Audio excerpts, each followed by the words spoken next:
So let's talk about hiring. Let's talk about firing. Let's talk about being a CEO who takes accountability for the success of your people. Um, Over the last 20 something years and multiple businesses, I've had the pleasure of hiring some incredible people.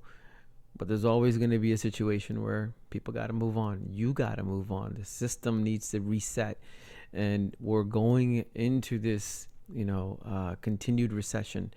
Inflation is high and you see layoffs everywhere, and you might have to do that in your business. And we're going through that a little bit in our business at Schoolio, and it's never ever easy. When you hire somebody, you do it emotionally. You met them, you interviewed them, maybe they're a referral from a friend, but either way, bringing somebody into your work home is a pretty big deal. And so exiting somebody should be equally painful. Um,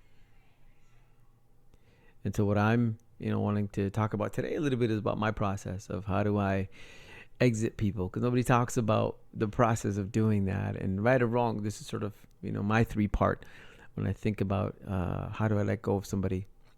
One, I need to be really conscious and thoughtful on the purpose of it. If it's a behavior change, have I given it enough time for it to change?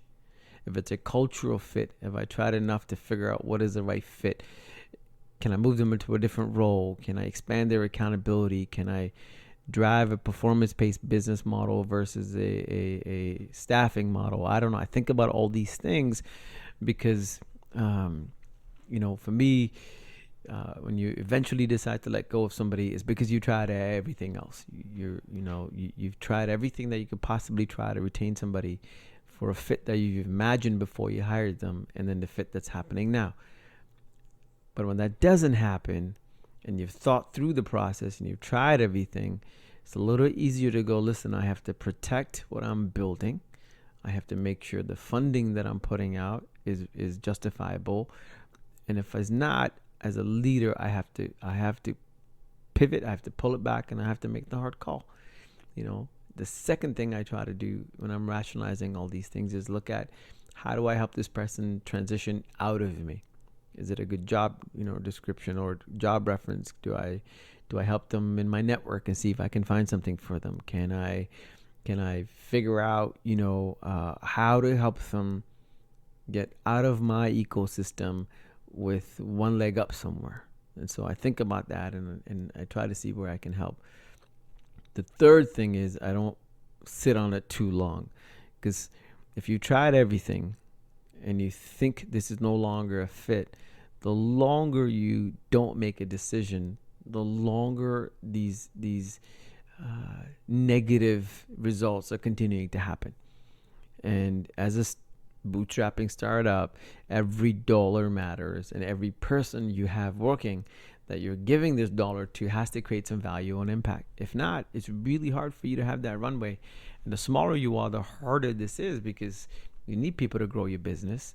Business is essentially about humans working together, serving the needs of other humans. And so you need people. When it doesn't fit, you have to make a decision as a leader. And so if you are looking at some tough calls over the next 6 months, a year, there's no right or wrong way to do it. And take the role of letting somebody go extremely serious, and walk into it with the respect they deserve and the dignity they deserve, and have an honest conversation. And even if they don't understand your motivation, because they're looking at it through the filter of their own lens, it's okay as long as you feel like you've had the most authentic conversation possible. So yeah, we're going through some interesting challenges as we look at the reaction from the market, and the cost of doing business is going up, and we need more people than less, and we have less money than we want. So there's no easy way, but this is what the chapters of building a business is all about. If any of this resonates, you want to have an offline chat, you can always DM me, and I'm happy to share our journey and maybe help you along your journey.